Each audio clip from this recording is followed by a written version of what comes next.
Hello everyone, welcome to our YouTube platform JRF Adda. सबसे पहले तो आप सभी को प्यार भरा नमस्कार, गुड मॉर्निंग एवरीवन। सो क्या हालचाल सबके, कैसे हैं आप सब लोग। दोस्तों आज जो हम करने वाले हैं वो बहुत ही इंपॉर्टेंट टॉपिक है। 2022 के एग्जाम में भी एक सवाल आपसे पूछा गया था, institute of eminence. Institute of eminence जो स्कीम है, जो भारत सरकार की जो स्कीम है हायर एजुकेशन के लिए, इसको आज के सेशन में हम कवर करेंगे। तो ये जो इंस्टीट्यूट ऑफ एमिनेंस स्कीम है, इससे रिलेटेड सवाल आपसे 2022 के एग्जाम में आपसे पूछा गया था। तो उस क्वेश्चन को भी मैं डिस्कस करूंगा, साथ में इससे रिलेटेड जो भी आपके कॉन्सेप्ट्स हैं, जो भी थ्योरेटिकल पोर्शन है, उसको भी आज के सेशन में हम डिस्कस करेंगे। तो काफी इंपॉर्टेंट सेशन है जो आज आपका होने वाला है। चलिए शुरू करते हैं, एक क्वेश्चन से स्टार्ट करते हैं। 2022 का जो आपका क्वेश्चन पूछा गया था, ठीक है, इंस्टीट्यूट ऑफ एमिनेंस स्कीम से, ठीक है, ये आपकी एक योजना है भारत सरकार की। भारत सरकार की ये योजना है, इसको हम कवर अप करेंगे। इस क्वेश्चन का आंसर दीजिए सबसे पहले तो आप सब लोग। इसका आंसर क्या होगा? क्वेश्चन है, which of the following universities have been recognised as institute of eminence. इनमें से कौन सी यूनिवर्सिटी है जिसको इंस्टीट्यूट ऑफ एमिनेंस का दर्जा है वो मिला हुआ है। आपको अपडेटेड लिस्ट के हिसाब से बताना है। जो करंट में यूजीसी की जो वेबसाइट है ना, आपकी जो हायर एजुकेशन की डिपार्टमेंट ऑफ हायर एजुकेशन की वेबसाइट पे आप जाओगे तो वहां पे आपको एक कंप्लीट लिस्ट है वो मिल जाएगी, ठीक है। तो आप मुझे बताइए कि इसका करेक्ट आंसर क्या होगा। आप में से जो स्टूडेंट है वो देख के भी बता सकते हो, ठीक है। यूजीसी की वेबसाइट को खोलोगे तो आपको एक कंप्लीट लिस्ट है वो आपको मिल जाएगी। सो बताओ, बनारस हिंदू यूनिवर्सिटी यानी बीएचयू, अमृता विश्व Vidyapeetham, Calcutta university, central university of Hyderabad या जवाहरलाल नेहरू यूनिवर्सिटी। तो आपको बताना है कि इसका सही आंसर क्या होगा, करेक्ट आंसर क्या होगा। बताओ सब लोग जल्दी से आंसर कीजिए, करेक्ट आंसर क्या होगा आपका। सो गाइस, अगर इसका करेक्ट आंसर आप देखेंगे तो इसका जो सही आंसर है वो है आपका 2, B will be the correct answer, ठीक है। एक तो आपका बीएचयू है, बनारस हिंदू यूनिवर्सिटी, जो आपका कहां पे है, यूपी में है। एक दोस्तों अमृता विद्यापीठम, ये भी आपका है इंस्टीट्यूट ऑफ एमिनेंस में शामिल। एक आपका दोस्तों यूनिवर्सिटी ऑफ हैदराबाद है, वो भी आपका इंस्टीट्यूट ऑफ एमिनेंस में शामिल है। जेएनयू है दोस्तों, वो नहीं है, और कलकत्ता यूनिवर्सिटी भी आपका नहीं है। जादवपुर यूनिवर्सिटी है जो कलकत्ता में है ना, वेस्ट बंगाल में है, वो आपकी इसमें शामिल है, लेकिन कलकत्ता यूनिवर्सिटी इसमें शामिल नहीं है। तो आंसर क्या होगा? A, B and D will be the correct answer. Calcutta विश्वविद्यालय और जेएनयू इसमें शामिल नहीं है। तो बनारस हिंदू यूनिवर्सिटी, अमृता विश्वविद्यालय एंड यूनिवर्सिटी ऑफ हैदराबाद जो है वो इसमें क्या है, शामिल है दोस्तों। अब इससे रिलेटेड जो भी आपके कॉन्सेप्ट्स है उसको हम समझते हैं दोस्तों, कि ये इंस्टीट्यूट ऑफ एमिनेंस स्कीम है क्या, ठीक है। आपके मन में भी सवाल होगा, बहुत सारे स्टूडेंट हैं जिनके मन में सवाल होता है कि इंस्टीट्यूट ऑफ एमिनेंस स्कीम क्या है। तो इंस्टीट्यूट ऑफ एमिनेंस स्कीम क्या है, इसको आज डिटेल से समझते हैं गाइस, ठीक है। सबसे पहले तो बात करते हैं, जो इंस्टीट्यूट ऑफ एमिनेंस स्कीम है, इसकी शुरुआत जो होती है दोस्तों वो 2017 में होती है। ये यूजीसी की एक योजना है दोस्तों। ये क्या है? यूजीसी की योजना है, जो कि 2017 में इसको लागू किया गया था। 2017 में इसको लागू किया गया था। इसका मेन मकसद ये था कि 10 पब्लिक यानी 10 गवर्नमेंट यूनिवर्सिटी और 10 प्राइवेट इंस्टीट्यूशन है, उनको इंस्टीट्यूट ऑफ एमिनेंस का क्या दिया जाए, दर्जा दिया जाए, ठीक है। उनको इंस्टीट्यूट ऑफ एमिनेंस का दर्जा दिया जाए, इस मकसद से 2017 में यूजीसी की ये योजना है आपकी, ठीक है।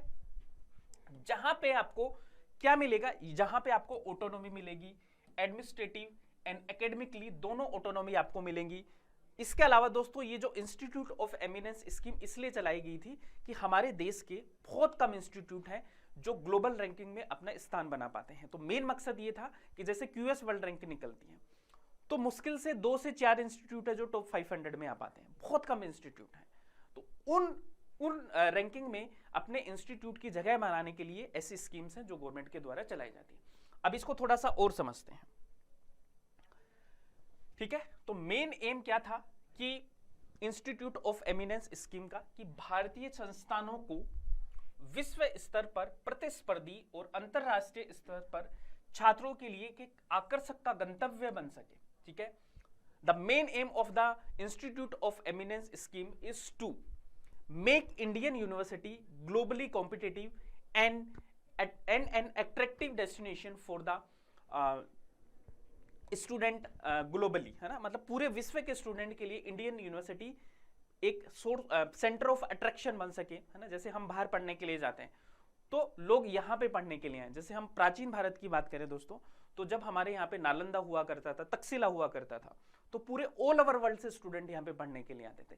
इसी तरह का एक ज्ञान का एक केंद्र बनाने के लिए हमने ये इंस्टीट्यूट ऑफ एमिनेंस स्कीम है जिसको चलाया। इसके मेन फीचर्स क्या हैं दोस्तों, वो आप देख लीजिए। देखो, सबसे पहले तो आपको ये याद रखना है कि आपको ये स्कीम है यूजीसी के द्वारा चलाई गई थी 2017 में। पहली चीज तो ये आपको याद रखना चाहिए। दूसरा, इसमें 10 पब्लिक और 10 प्राइवेट यूनिवर्सिटीज हैं, उनको आइडेंटिफाई किया जाएगा as a institute of eminence. इसके अलावा दोस्तों यहां पे आपको कुछ चीजें हैं जो आपको याद रखने। सबसे पहली चीज तो देखो, मैंने आपको बताया कि जो सेलेक्टेड इंस्टीट्यूट होंगे, है ना, उनको फुल ऑटोनॉमी दी जाएगी जिससे कि वो world class teaching and research institute बन सके। इसके अलावा दोस्तों जो भी इंस्टीट्यूट ऑफ एमिनेंस होंगे उनका एम ये है कि टॉप 5 जो वर्ल्ड रैंकिंग निकलती है, तो टॉप 500 में हमारी रैंकिंग आनी चाहिए आने वाले 10 साल में, और उसके बाद में टॉप 100 में हमारी रैंकिंग आनी चाहिए। ये इसका मकसद है। प्लस यहां पे एक दोस्तों एम्पावर्ड एक्सपर्ट कमेटी बनाई गई है और उसके जो चेयरमैन है वो है एन गोपाल स्वामी। तो ये आपसे पूछा जा सकता है कि एन गोपाल स्वामी ये कौन सी कमेटी के चेयरमैन है? अभी आपसे मैं पूछूंगा आगे। तो एक्सपर्ट एम्पावर्ड कमेटी जो कि किसके लिए है? इंस्टीट्यूट ऑफ एमिनेंस के लिए है। उसके चेयरमैन आपके कौन है? एन गोपाल स्वामी। तो एन गोपाल स्वामी कमेटी किससे रिलेटेड है? इंस्टीट्यूट ऑफ एमिनेंस से रिलेटेड है एन गोपाल स्वामी समिति। इसके बाद में दोस्तों हम बात करते हैं कि जो इंस्टीट्यूट ऑफ एमिनेंस है उसमें कितनी कैटेगरी ऑफ यूनिवर्सिटीज हैं? तो उसमें 3 कैटेगरी है। एक तो दोस्तों आपके जो गवर्नमेंट इंस्टीट्यूट है, ठीक है, एग्जिस्टिंग गवर्नमेंट इंस्टीट्यूट, यानी कि जो सरकारी संस्थान है, हमारी सरकारी जो संस्थान है, एक तो वो, उनको दोस्तों एडिशनल फंडिंग मिलेगी 1000 करोड़ रुपए की, पहली चीज। एक हमारे जो प्राइवेट हायर एजुकेशनल इंस्टीट्यूट है उनको दोस्तों कोई फंडिंग नहीं मिलेगी, ठीक है, उनको कोई फंडिंग नहीं मिलेगी, लेकिन उनको ऑटोनॉमी और मिल जाएगी, ठीक है ना। वो डीम्ड यूनिवर्सिटी की उनको ऑटोनॉमी मिलेगी, डीम्ड यूनिवर्सिटी की कैटेगरी में वो आ सकेंगे और उनको स्पेशल प्रोविजंस है उनके लिए रखे गए। एक दोस्तों है ग्रीन फील्ड कैटेगरी की इंस्टीट्यूशन। ग्रीन फील्ड क्या होता है? जो इंस्टीट्यूट अभी तक सेटअप नहीं हुए लेकिन प्रपोज है, तो ऐसे इंस्टीट्यूशन को 3 साल आपको मिलेंगे कि भाई वो सेटअप करे, है ना, ऑपरेशनलाइज करें अपने आप को। उसके बाद में जो एक्सपर्ट एम्पावर्ड कमेटी है, जो एन गोपाल स्वामी की अध्यक्षता में जो कमेटी बनी थी, वो डिसाइड करेगी कि उनको इंस्टीट्यूट ऑफ एमिनेंस का दर्जा देना है या नहीं देना है, ठीक है। तो ये 3 कैटेगरी के इंस्टीट्यूट है। एक तो सरकारी संस्थान जो पहले से स्थापित हैं, एक प्राइवेट संस्थान जो पहले से स्थापित हैं, एक ग्रीन फील्ड इंस्टीट्यूशन जो अभी तक सेटअप नहीं हुए हैं दोस्तों, ठीक है। तो आपसे कोई पूछे कि भाई ग्रीन फील्ड कैटेगरी के इंस्टीट्यूट कौन से होते हैं, तो गाइस ग्रीन फील्ड कैटेगरी के इंस्टीट्यूट वो होते हैं जो अभी तक सेटअप नहीं हुए, ऑपरेशनलाइज नहीं हुए, लेकिन प्रपोज हैं। अब मुझे आप कमेंट करके बताओ कि ऐसे कौन से इंस्टीट्यूट है जो ग्रीन फील्ड इंस्टीट्यूशन है, ठीक है। आप बताना, कमेंट करके बताना जिनको इंस्टीट्यूट ऑफ एमिनेंस का दर्जा मिला हुआ है, ये आप बताएंगे मुझे। अब देखिए यहां पे, ठीक है, ये 3 हो गए, मौजूदा सरकारी संस्थान, निजी उच्च संस्थान और ग्रीन फील्ड श्रेणी के संस्थान। इसके बाद में दोस्तों आपको यह है कि इंस्टीट्यूट ऑफ एमिनेंस का दर्जा मिल गया तो आपको बेनिफिट्स क्या होंगे उसके, देखो, ठीक है। तो ये 12 पॉइंट्स हैं जो आपको एक एक याद रखना है, क्योंकि यहां से लास्ट ईयर आपका क्वेश्चन पूछा गया था 2022 में, है ना। मैं आपको बताऊंगा कि कौन सा PYQ था यहाँ पे। देखो, सबसे पहले तो ये जितने भी इंस्टीट्यूशन होंगे, पब्लिक इंस्टीट्यूशन, सरकारी संस्थान, उनको 1000 करोड़ रुपए एडिशनल ग्रांट मिलेगा, ठीक है। जितने भी इंस्टीट्यूशन होंगे उनको एडमिनिस्ट्रेटिव एंड एकेडमिक ऑटोनॉमी मिलेगी, ठीक है, प्रशासनिक और अकादमिक स्वायत्तता मिलेगी। एक दोस्तों इनके ऊपर बहुत सारी सोर्सेस हैं, है ना, वो खर्च किए जाएंगे गवर्नमेंट के। दूसरी चीज, ये वर्ल्ड के टॉप 5 जो इंस्टीट्यूट हैं उनके साथ कोलैबोरेट कर सकते हैं, उसके लिए गवर्नमेंट से कोई अप्रूवल की जरूरत नहीं होगी इनको। इसके अलावा दोस्तों इनके पास फ्रीडम होगी कि जो एक्सपर्ट लोग हैं उनको अपने इंस्टीट्यूशन में ये एज अ फैकल्टी रख सकते हैं। वेरी वेरी इंपॉर्टेंट, ये सवाल आपसे पूछा गया था लास्ट एग्जाम में कि ये जितने भी होंगे वो फॉरेन फैकल्टी 25% तक फॉरेन फैकल्टी है वो अपने यहाँ पे ला सकते हैं, यानी कि टोटल फैकल्टीज है उसमें से 25% फॉरेन फैकल्टीज ला सकते हैं जो भी इंस्टीट्यूट ऑफ एमिनेंस दर्जा जिसको मिला हुआ है। इसके अलावा दोस्तों वो किसी भी इंस्टीट्यूट के साथ में कोलैबोरेट कर सकते हैं। Clear everyone? एक सबसे ज्यादा इंपॉर्टेंट पॉइंट ये है कि 30% तक फॉरेन स्टूडेंट एडमिट हो सकते हैं। तो सवाल देखो यहीं से आपका पूछा गया था, क्या पूछा गया था कि अगर मैं स्टूडेंट की बात करूं तो 30% फॉरेन स्टूडेंट आ सकते हैं, ठीक है, 30% फॉरेन स्टूडेंट यहां पे पार्टिसिपेट कर सकते हैं, यानी कि विदेशी छात्र, अगर आपका इंस्टीट्यूट ऑफ एमिनेंस का दर्जा मिल गया आपको, है ना, अगर आपको ये टैग मिल गया तो 30% छात्र आप फॉरेन स्टूडेंट ला सकते हो। इसके अलावा मैं टीचर्स की बात करूं तो टीचर्स कितने ला सकते हैं? टीचर्स ला सकते हैं 25%, फॉरेन फैकल्टी 25% तक ला सकते हैं। तो ये दोनों फिगर आपके लिए बहुत इंपॉर्टेंट है, 25% और 30%, ठीक है। ये 2022 का सवाल है आपका, ठीक है, 2022 में ये एनटीए का पीवाईक्यू है। अब आप देख लीजिए कि किस प्रकार के सवाल हैं जो आपसे पूछे जा सकते हैं। इंस्टीट्यूट ऑफ एमिनेंस से 2 सवाल आपके पूछे गए थे, एक तो डायरेक्ट यूनिवर्सिटी पूछ ली थी, एक बीच का जो मैं आपको जो पढ़ा रहा हूं ये वाली स्लाइड है, इसी से आपका क्वेश्चन पूछा गया था, ये वाला क्वेश्चन, ठीक है। तो आपको ये ध्यान रखना है, बहुत ज्यादा इंपॉर्टेंट है, वेरी वेरी इंपॉर्टेंट। ओके जी, ठीक है। तो ये सारे के सारे पॉइंट्स हैं, इनका आप स्क्रीनशॉट भी ले सकते हो, एग्जाम के लिए मोस्ट इंपॉर्टेंट है। अब हम बात करते हैं दोस्तों कि कौन कौन से इंस्टीट्यूट है जिनको ये दर्जा मिला हुआ है। अगर आप वेबसाइट पे जाके देखोगे दोस्तों तो ये 8 इंस्टीट्यूट है जो आपकी लिस्ट में है। ये क्या है? आपके सरकारी संस्थान है, ठीक है। ये कौन से हैं? सरकारी संस्थान है आपके, यानी गवर्नमेंट इंस्टीट्यूट है जिनको ये दर्जा मिला हुआ है। कौन कौन सा है? IISc Bengaluru, IIT Delhi, IIT Bombay, IIT Madras, IIT Kharagpur, university of Delhi, BHU university और यूनिवर्सिटी ऑफ हैदराबाद। ये दोनों के दोनों अपने क्वेश्चन में ऑप्शन में भी थे आपके, है ना। तो ये 8 इंस्टीट्यूट का नाम अभी दिया हुआ है, ठीक है। वैसे अगर आप देखेंगे तो आपको 10 पब्लिक होने थे और 10 प्राइवेट होने थे, लेकिन अभी अपडेटेड लिस्ट में आप देखोगे तो आपको 8 की लिस्ट ही दी गई है। तो आपको ये वाली लिस्ट है वो बहुत अच्छे से याद रखनी है सबको, ठीक है। इसका स्क्रीनशॉट आप ले लीजिए। इसके बाद दोस्तों मैं बात करूं प्राइवेट की, ठीक है, प्राइवेट इंस्टीट्यूट की मैं बात करूं, संस्थान की मैं बात करूं, तो प्राइवेट संस्थान में गाइस यहां पे आपके अभी 3 इंस्टीट्यूट है जो दिए गए हैं। एक तो क्या है आपका बिट्स पिलानी है ना, एक Manipal academy of higher education जो कि मणिपाल कर्नाटका में है, एक तीसरी है ओपी जिंदल ग्लोबल यूनिवर्सिटी जो कि हरियाणा में है। अगर मैं ग्रीन फील्ड की बात करूं दोस्तों तो एक तो जियो इंस्टीट्यूट है जो ग्रीन फील्ड कैटेगरी में है, एक आपका सत्य भारती यूनिवर्सिटी है जो कि ग्रीन फील्ड कैटेगरी में है, ठीक है। अगर आपके ऑप्शन की बात मैं करूं दोस्तों तो अमृता विश्व विद्यापीठ ऑप्शन में था आपके, ठीक है। अभी आपको समझ में आया होगा कि इसका आंसर क्या होगा, बीएचयू होगा, यूनिवर्सिटी ऑफ हैदराबाद होगा और अमृता विद्यापीठम, ये 3 ऑप्शन में थे आपके क्वेश्चन में, ठीक है। तो ये कौन से हैं आपके प्राइवेट संस्थान जो कि इंस्टीट्यूट ऑफ एमिनेंस का दर्जा जिसको मिला हुआ है, और इससे पिछले वाली जो लिस्ट है वो है आपकी सरकारी संस्थानों की जिसको इंस्टीट्यूट ऑफ एमिनेंस का दर्जा मिला हुआ है दोस्तों। तो ये था आज का सेशन, उम्मीद है कि आपको पसंद आया होगा। अगर पसंद आया है दोस्तों तो कमेंट करके मुझे जरूर बताना कि आपको पसंद आया या नहीं आया। आज के क्वेश्चन क्या क्या है आपको मुझे बताना है क्लास के बाद में। एक तो देखो एक्सपर्ट एम्पावर्ड जो कमेटी है उसके चेयरमैन का नाम आप मुझे बताओ, उसका चेयरमैन कौन है, पहली चीज। दूसरा मुझे बताना है कि ग्रीन फील्ड इंस्टीट्यूट कौन कौन से हैं आपके, ग्रीन फील्ड इंस्टीट्यूट कौन कौन से हैं जिनको इंस्टीट्यूट ऑफ एमिनेंस का दर्जा मिला है, ठीक है।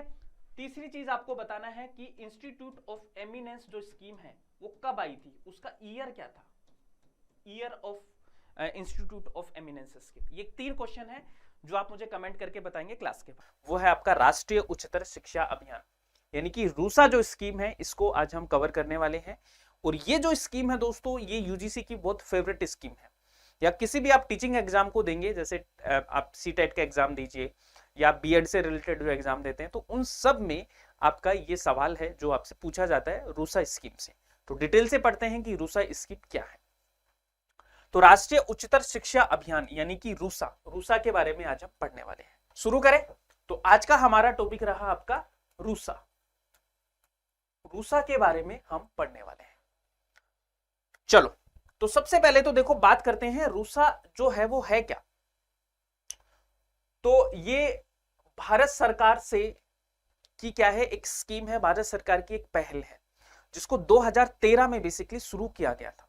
ठीक है, तो राष्ट्रीय उच्चतर शिक्षा अभियान, ये इसकी फुल फॉर्म है। फुल फॉर्म भी कई बार आपसे पूछी जाती है। और राष्ट्रीय जो उच्चतर शिक्षा अभियान है दोस्तों, ये केंद्र द्वारा प्रायोजित योजना है, यानी कि सेंट्रली स्पॉन्सर स्कीम है जिसकी शुरुआत 2013 में आपकी की गई थी। अब एक सवाल बेसिक सा आया था आपका पीवाईक्यू में कि रूसा स्कीम की शुरुआत क्यों की गई थी। तो आपसे इतना ही सवाल पूछे तो आपको पता होना चाहिए कि उच्च शिक्षा की गुणवत्ता में बढ़ावा देने के लिए, हायर एजुकेशन की जो क्वालिटी है उसको बढ़ाने के लिए, उसको इंक्रीज करने के लिए, उसको अश्योर करने के लिए आपकी रूसा स्कीम लाई जाती है। क्योंकि नाम ही देख लीजिए, राष्ट्रीय उच्चतर शिक्षा अभियान। लेकिन इसके क्या क्या सिफारिशें हैं वो भी आपको जरूर पता होनी चाहिए। तो बेसिकली जो हमारा राज्यों के योग्य उच्चतर शिक्षण संस्थानों को रणनीतिक रूप से सहायता देने के लिए 2013 में इस योजना की शुरुआत की गई थी। यानी स्टेट हायर एजुकेशन इंस्टीट्यूशन है, स्पेशली उनको इंप्रूव करने के लिए ये स्कीम है जो आती है। तो बेसिकली स्कीम किसकी है, आपकी हायर एजुकेशन को इंप्रूव करने के लिए। अब हम बात करें कि इसके मेन उद्देश्य क्या थे, ऑब्जेक्टिव्स क्या थे इस स्कीम के। तो एक एक करके इसके ऑब्जेक्टिव्स की बात करते हैं। तो पहला ऑब्जेक्टिव की मैं बात करूं तो वही है दोस्तों कि निर्धारित मानकों और मापदंडों को सुनिश्चित करके राज्य की उच्चतर शिक्षा संस्थानों की गुणवत्ता में आपको सुधार करना है। साथ में जो एक्रीडेशन पद्धति है उसका अनिवार्य रूप से आपको लागू, एक्रीडेशन पद्धति आपका जैसे नेक है और आपका एनबीए है, इन दोनों को और स्ट्रॉन्ग करना था इनको, क्योंकि ये दोनों आपकी एक्रीडेटिंग बॉडी है ना, जो हमारी हायर एजुकेशन के इंस्टीट्यूट है उनको एक्रीडिशन करती है। तो एक तो इसको इंप्रूव करना था। दूसरा था आपका राज्य की उच्चतर शिक्षा संस्थानों में मॉनिटरिंग गवर्नेंस में सुधार करना था।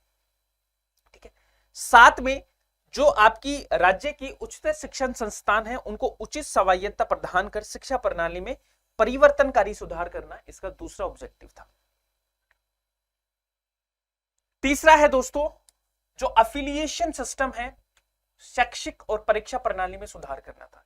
एफिलिएशन वाला कि भाई जैसे एफिलिएशन का मतलब क्या होता है, जैसे आपकी कॉलेज है वो किस यूनिवर्सिटी से रिलेटेड है, यानी नीचे लिखा होता है ना affiliated to Rajasthan university, affiliated to आपकी बीएचयू, तो ऐसा लिखा होता है। तो उस एफिलिएशन में सुधार करना है। और जो परीक्षा पद्धति है, जो शैक्षिक पद्धति है, उसमें भी सुधार करना है। एक दोस्तों इसका एम था कि उच्चतर शिक्षा के सभी संस्थानों में पर्याप्त गुणवत्ता युक्त संकाय मुहैया करवाना, यानी वहां पे डिपार्टमेंट्स आपको एस्टेब्लिश करना और कार्य के सभी स्तरों पर क्षमता निर्माण करना, यानी कैपेसिटी बिल्डिंग का काम करना। एक इसका एम था कि उच्चतर शिक्षा संस्थानों को उपयुक्त माहौल प्रदान कराना ताकि वह खुद को शोध और नवाचार के प्रति समर्पित कर सकें, यानी कि रिसर्च एंड इनोवेशन में भी इसको बढ़ावा देना था। इस स्कीम का ये मेन मकसद था आपका। इसके लिए दोस्तों एक स्कीम चलाई जा रही है। अभी की प्रेजेंट की बात करूं तो स्ट्राइड, मैंने आपको पढ़ाया था स्ट्राइड योजना। तो आप सबको पता है स्ट्राइड योजना क्या है, एक बार मुझे कमेंट करके बताओ स्ट्राइड योजना क्या है। यूजीसी की स्कीम है जो इनोवेशन और रिसर्च को बढ़ावा देने के लिए आपकी चलाई जा रही है। इसके बाद में दोस्तों यहां पे इन्होंने बोला कि जैसे रीजनल इंबैलेंस को भी कम करना है। रीजनल इंबैलेंस मतलब एक एरिया ऐसा है जहां पे उच्च शिक्षा बिल्कुल कम है, एक एरिया ऐसा है जहां पे बहुत अच्छी उच्च शिक्षा है। तो आज भी आप देखेंगे कि हम सब लोग हायर एजुकेशन के लिए अपने गांवों शहरों को छोड़कर दिल्ली जाते हैं, है ना, या आप बड़े शहरों इलाहाबाद जाते होंगे, आप यूपी से हैं तो, है ना, बहुत सारे लोग आपके दिल्ली आते हैं क्योंकि जेएनयू एक ही है, दिल्ली यूनिवर्सिटी एक ही है। तो इस रीजनल इंबैलेंस को कम करने के लिए आपकी रूसा स्कीम लेके आए थे। इसके लिए दोस्तों जो अभी नई शिक्षा नीति है उसमें एक अपडेट है जो आपको याद रखना है। एनईपी में इस चीज को कैटर करने के लिए एसईजेड बनाए गए हैं। एसईजेड का मतलब क्या होता है? Special education zone. ये क्या है आपके? Special education zone. ये आपका क्या है? एसईजेड है, जो नई शिक्षा नीति में इसकी व्यवस्था की गई है, इसके बारे में आपका बनाया गया है। एक इसने क्या बोला? जो अनुसूचित जाति है, अनुसूचित जनजाति है, पिछड़ा वर्ग है, महिलाएं हैं, दिव्यांग हैं, कमजोरों, जो आपके डाउन ट्रोडन सोसाइटीज है, उनका जो हायर एजुकेशन का जो स्तर है उसको बढ़ाना है ना, क्योंकि वो हायर एजुकेशन तक पहुंच ही नहीं पाते हैं उनकी आर्थिक और सामाजिक समस्याओं के चलते। तो उनमें भी हायर एजुकेशन का प्रचार प्रसार करना है। तो ये चीज याद रखिए। अब इसके कुछ मेन क्या है आपके घटक हैं, कंपोनेंट्स हैं इस स्कीम के। ठीक है, घटक या components of RUSA, components of RUSA scheme. तो देखो सबसे पहले तो आपका ये है कि मौजूदा जितनी भी ऑटोनॉमस कॉलेजेस हैं उनको यूनिवर्सिटीज में अपग्रेड करना। एक तो इसका मेन एम ये था। एक था कि कॉलेजों को क्लस्टर विश्वविद्यालयों में बदलना। तो आपसे पूछा जा सकता है कि कौन सी स्कीम है जिसमें यह बोला गया कि कॉलेजेस को क्लस्टर यूनिवर्सिटीज में कन्वर्ट करना है? तो आपकी रूसा है। तीसरा है दोस्तों विश्वविद्यालय की अवसंरचना के लिए अनुदान देना, यानी कि grant for the infrastructure of the universities. अभी करंट में हम देखें तो इसके लिए एक एजेंसी बनाई है गवर्नमेंट ने जिसका नाम है हैफा। ठीक है, हैफा 2017 में ये हैफा है जो सरकार ने बनाया था, higher education financing agency, higher education financing agency. तो ये किस लिए पैसा देती है? ये इंफ्रास्ट्रक्चर को बिल्ड करने के लिए अभी आपका पैसा देती है। तो रूसा स्कीम ने भी क्या बोला कि यूनिवर्सिटीज को ग्रांट देने की बात की गई। एक इसने बोला कि मौजूदा डिग्री कॉलेजेस का मॉडल कॉलेज में अपग्रेड करना है आपको। ठीक है, एक इसने बोला कि नए व्यावसायिक कॉलेजेस की स्थापना करनी है, प्रोफेशनल कॉलेजेस हैं उनका एस्टेब्लिशमेंट करना इन्होंने बोला। ठीक है, एक इन्होंने बोला कि शोध नवाचार और गुणवत्ता में सुधार करना है, रिसर्च इनोवेशन एंड क्वालिटी में इंप्रूव करना है हमें यूनिवर्सिटी एजुकेशन में। फैकल्टीज के लिए भर्ती में सहायता, assistant in the recruitment for the faculty. संकायों में सुधार करना, जो आपकी जैसे डिफरेंट आपके डिपार्टमेंट्स हैं उनमें आपको सुधार करना है। उच्चतर शिक्षा का व्यवसायीकरण करना है, वोकेशनलाइजेशन ऑफ एजुकेशन। ठीक है, वोकेशनल एजुकेशन को बढ़ावा देने की बात की। संस्थाओं की पुनर्संरचना और उनमें सुधार करना। तो ये क्या है? इसके मेन आपके क्या है? घटक है रूसा स्कीम के। तो इन सारे पॉइंट्स को आपको एक बार अच्छे से रिवाइज करना है, याद रखना है।